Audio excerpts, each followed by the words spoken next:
तुलसी को पानी डालते वक्त बोले ये 3 शब्द, गरीबी दूर हो जाएगी, श्री कृष्ण कहते हैं। ये कथा हमें भक्ति, सेवा और ईश्वर के प्रति सच्चे समर्पण की अद्भुत शक्ति से परिचित कराती है।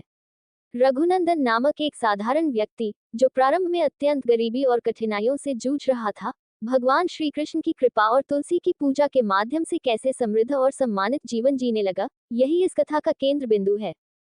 इस कथा के माध्यम से हम समझेंगे कि तुलसी की पूजा न केवल धार्मिक आस्था का प्रतीक है, बल्कि यह हमारे जीवन में स्थायी खुशहाली और समृद्धि लाने का एक दिव्य मार्ग है।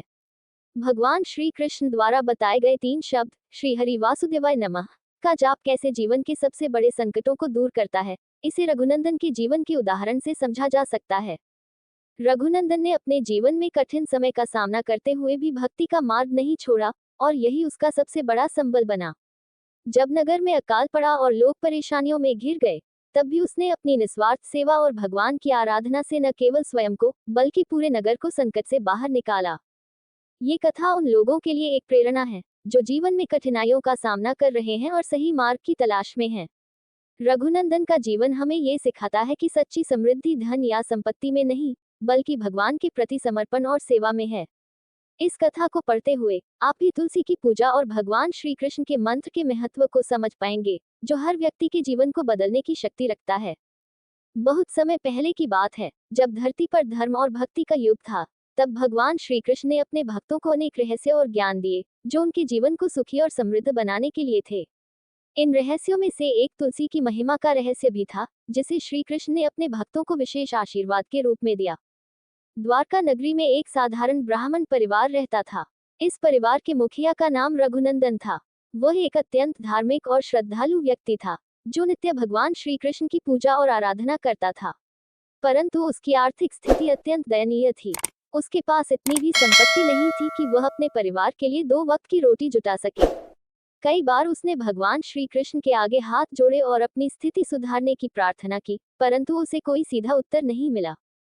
दिन ब दिन उसकी गरीबी और बढ़ती गई, लेकिन रघुनंदन ने अपनी भक्ति और श्रद्धा में कभी कमी नहीं आने दी। वह जानता था कि भगवान श्री कृष्ण किसी न किसी रूप में उसकी मदद अवश्य करेंगे। उसका विश्वास अटूट था, फिर चाहे कितनी भी कठिनाई क्यों न आए।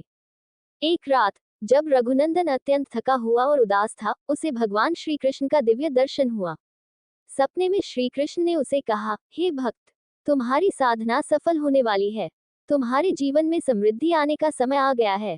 तुम्हारी भक्ति ने मुझे प्रसन्न किया है। मैं तुम्हें एक ऐसा उपाय बताने जा रहा हूँ, जिससे न केवल तुम्हारी गरीबी दूर होगी, बल्कि तुम्हारा जीवन आनंद और समृद्धि से भर जाएगा। रघुनंदन ने हाथ जोड़कर कहा, हे प्रभु, मैं धन्य हूँ कि आपने मुझ पर कृपा की। कृपया मुझे वह उपाय बताए, जिससे मेरा परिवार सुखी हो सके। भगवान श्री कृष्ण मुस्कुराए और बोले, हर दिन सुबह उठकर स्नान करके शुद्ध मन से तुलसी के पौधे को जल अर्पित करो और 3 बार श्री हरि वासुदेवाय नमः मंत्र का जाप करो। यह मंत्र न केवल तुम्हारी भक्ति को सुदृढ़ करेगा, बल्कि तुम्हारे जीवन में दरिद्रता, कष्ट और दुखों को समाप्त करेगा। तुलसी के पौधे को जल देने से तुम्हारे घर में लक्ष्मी का वास होगा, और तुम जीवन में वह सब प्राप्त करोगे जिसकी तुम्हें आवश्यकता है। रघुनंदन ने भगवान श्री कृष्ण की बातें ध्यान से सुनी और उन्हें अपने हृदय में बसा लिया। उसने प्रण किया कि वह रोज तुलसी की पूजा करेगा और श्री कृष्ण के बताए हुए मंत्र का जाप करेगा। अगली सुबह से ही रघुनंदन ने भगवान के निर्देशानुसार तुलसी की पूजा करनी शुरू कर दी। वह हर दिन स्नान करके तुलसी के पौधे के सामने खड़ा होता, जल अर्पित करता और 3 बार श्री हरि वासुदेवाय नमः का जाप करता। धीरे धीरे उसके जीवन में आश्चर्यजनक बदलाव आने लगे। पहले उसका व्यापार बिल्कुल ठप पड़ा था, लेकिन अब उसे व्यापार में लाभ होने लगा।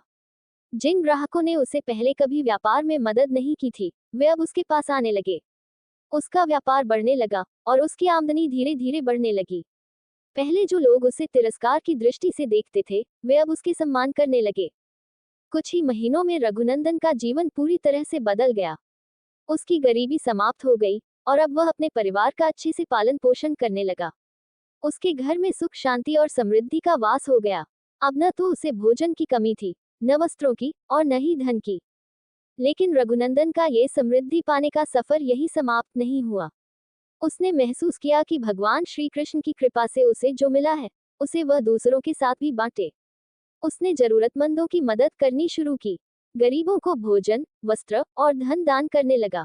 उसकी दानशीलता और करुणा के किस्से दूर दूर तक फैल गए। ये बात केवल रघुनंदन तक ही सीमित नहीं रही।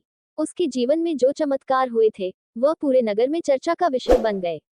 लोग उससे पूछने लगे कि उसकी दरिद्रता कैसे समाप्त हुई और उसने इतनी जल्दी इतनी समृद्धि कैसे प्राप्त की। तब रघुनंदन ने श्री कृष्ण द्वारा बताए गए 3 शब्दों के मंत्र और तुलसी की पूजा का महत्व सभी को बताया। उसने कहा, हर दिन तुलसी को जल अर्पित करते समय श्री हरि वासुदेवाय नमः मंत्र का जाप करो। यह मंत्र श्री कृष्ण की शक्ति से भरपूर है और इससे जीवन में समृद्धि और शांति मिलती है। रघुनंदन की बातों का असर यह हुआ कि द्वारका के अनेक लोग अब तुलसी की पूजा करने लगे। जो भी श्रद्धा और विश्वास से इस विधि का पालन करता, उसके जीवन में भी वैसा ही बदलाव आने लगा, जैसा रघुनंदन के जीवन में हुआ था। लोगों की गरीबी और दुख दूर होने लगे और उनका जीवन आनंदमय हो गया। श्री कृष्ण के इस उपदेश का रहस्य ये था कि तुलसी का पौधा केवल एक साधारण पौधा नहीं है। ये भगवान विष्णु और श्री कृष्ण की प्रिय वस्तु है, जो न केवल धार्मिक दृष्टि से महत्वपूर्ण है, बल्कि इसमें अद्भुत शक्तियां भी निहित हैं। तुलसी की पूजा से मनुष्य के जीवन में शांति, समृद्धि और सुख आता है। ये पौधा सकारात्मक ऊर्जा का स्रोत है और इसका आशीर्वाद पाने से हर प्रकार की दरिद्रता, कष्ट और रोग समाप्त हो जाते हैं। तुलसी को जल अर्पित करते समय श्री हरि वासुदेवाय नमः मंत्र का उच्चारण करने से भगवान विष्णु और माता लक्ष्मी की कृपा प्राप्त होती है। यह मंत्र इतना शक्तिशाली है कि इसका नियमित जाप करने से जीवन के हर क्षेत्र में सफलता और उन्नति प्राप्त होती है। रघुनंदन के जीवन में अब समृद्धि और प्रतिष्ठा थी, परंतु उसके मन में कभी भी अहंकार या लोभ ने स्थान नहीं लिया। उसके घर में हर दिन भक्तों और जरूरतमंदों का तांता लगा रहता था और वह सभी की मदद करता था। उसकी भक्ति और सेवा का प्रसार अब द्वारका तक ही सीमित नहीं था, बल्कि दूसरे नगरों और गांवों में भी उसकी प्रसिद्धि फैलने लगी थी। समृद्धि मिलने के बाद भी रघुनंदन ने अपने जीवन को दूसरों की सेवा के लिए समर्पित कर दिया था। वह हमेशा कहते थे, भगवान ने मुझे इसीलिए संपत्ति और सम्मान दिया है ताकि मैं जरूरतमंदों की मदद कर सकूं। अगर आप संपत्ति को सिर्फ अपने लिए रखते हैं, तो वह आपका अहंकार बढ़ाती है, लेकिन जब आप इसे दूसरों के साथ बांटते हैं, तो वह भगवान की कृपा बनकर आपके जीवन में वापस आती है। रघुनंदन ने गरीबों और वंचितों की मदद के लिए एक आश्रम की स्थापना की, जहां वे निस्वार्थ भाव से लोगों को भोजन, वस्त्र और शिक्षा प्रदान करते थे। उनका यह आश्रम एक प्रेरणा का स्रोत बन गया और लोग दूर दूर से वहां आने लगे। यहाँ उन्हें भगवान श्री कृष्ण की भक्ति और तुलसी की पूजा के महत्व के बारे में सिखाया जाता था। समय बीतता गया और रघुनंदन के जीवन में एक दिन ऐसी परीक्षा आई जिसने उसकी भक्ति और धैर्य को परखने का प्रयास किया। एक दिन द्वारका में अचानक अकाल और सूखा पड़ा। खेतों में फसलें सूख गईं, नदियों का पानी घटने लगा और लोग भूखमरी का शिकार होने लगे। पूरे नगर में त्राही त्राही मच गई और लोगों का जीवन संकट में पड़ गया। लोग मदद के लिए रघुनंदन के पास आने लगे। वे जानते थे कि रघुनंदन हमेशा उनकी सहायता करता था और उन्होंने उससे अपने जीवन को बचाने की प्रार्थना की। रघुनंदन ने भगवान श्री कृष्ण की शरण ली और उनसे मार्गदर्शन मांगा। उसने अपने हृदय में पूर्ण विश्वास रखा कि भगवान श्री कृष्ण उन्हें इस कठिन समय से निकालेंगे। रघुनंदन ने सूखे से जूझ रहे लोगों के लिए अपने भंडार खोल दिए। उसने अपने पास जितना भी अनाज और पानी था, वह सब लोगों में बांटना शुरू किया। यहाँ तक कि उसकी अपनी संपत्ति धीरे धीरे समाप्त होने लगी, लेकिन उसने हार नहीं मानी। उसने लोगों की मदद के लिए हर संभव प्रयास किया और हर दिन तुलसी की पूजा करते हुए श्री हरि वासुदेवाय नमः का जाप करता रहा। रघुनंदन की भक्ति और सेवा से प्रसन्न होकर भगवान श्री कृष्ण ने उसकी सहायता का निश्चय किया। एक रात जब रघुनंदन तुलसी की पूजा कर रहे थे, अचानक उनके सामने भगवान श्री कृष्ण प्रकट हुए। श्री कृष्ण ने रघुनंदन से कहा, हे भक्त, तुम्हारी भक्ति और सेवा ने मुझे प्रसन्न किया है।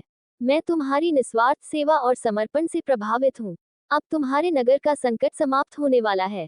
रघुनंदन ने भगवान श्री कृष्ण के चरणों में प्रणाम किया और आशीर्वाद लिया। अगले दिन से ही चमत्कार होने लगे। आसमान में बादल छा गए और मूसलाधार बारिश होने लगी। नदियां फिर से भरने लगी, खेतों में हरियाली लौट आए और नगर में जीवन की नई लहर दौड़ गई। लोग भगवान श्री कृष्ण और रघुनंदन की भक्ति की महिमा का गुणगान करने लगे। रघुनंदन ने कहा, ये सब भगवान श्री कृष्ण की कृपा है। उन्होंने हमारी कठिनाइयों को दूर किया है। जो व्यक्ति सच्चे मन से भगवान की भक्ति करता है और निस्वार्थ सेवा करता है, उसे कभी किसी कष्ट का सामना नहीं करना पड़ता। रघुनंदन की यह परीक्षा उसकी भक्ति और धैर्य को और भी मजबूत कर गई। वह अब और भी अधिक निस्वार्थ भाव से सेवा में जुट गए। नगर के लोग उन्हें अपने गुरु और मार्गदर्शक के रूप में मानने लगे। उनकी शिक्षाएं लोगों के जीवन में बदलाव लाने लगी। उन्होंने अंत में यही संदेश दिया, संपत्ति, समृद्धि और सुख केवल ईश्वर की कृपा से प्राप्त होते हैं। जो व्यक्ति तुलसी की पूजा सच्चे मन से करता है और श्री हरि वासुदेवाय नमः का जाप करता है, उसके जीवन में कभी दरिद्रता नहीं आती। भक्ति का मार्ग ही सबसे सच्चा और सरल मार्ग है, जो हमें सच्चे सुख और शांति की ओर ले जाता है। रघुनंदन का जीवन भगवान श्री कृष्ण के प्रति पूर्ण समर्पण और सेवा का प्रतीक बन गया। उनकी भक्ति, सेवा और निस्वार्थ भावना ने उन्हें एक अमर व्यक्तित्व बना दिया, जिनकी कथा युगों युगों तक प्रेरणा देती रहेगी। वीडियो अच्छी लगी हो तो लाइक, शेयर और ऐसे ही वीडियो को देखने के लिए हमारे चैनल को सब्सक्राइब जरूर करें। धन्यवाद।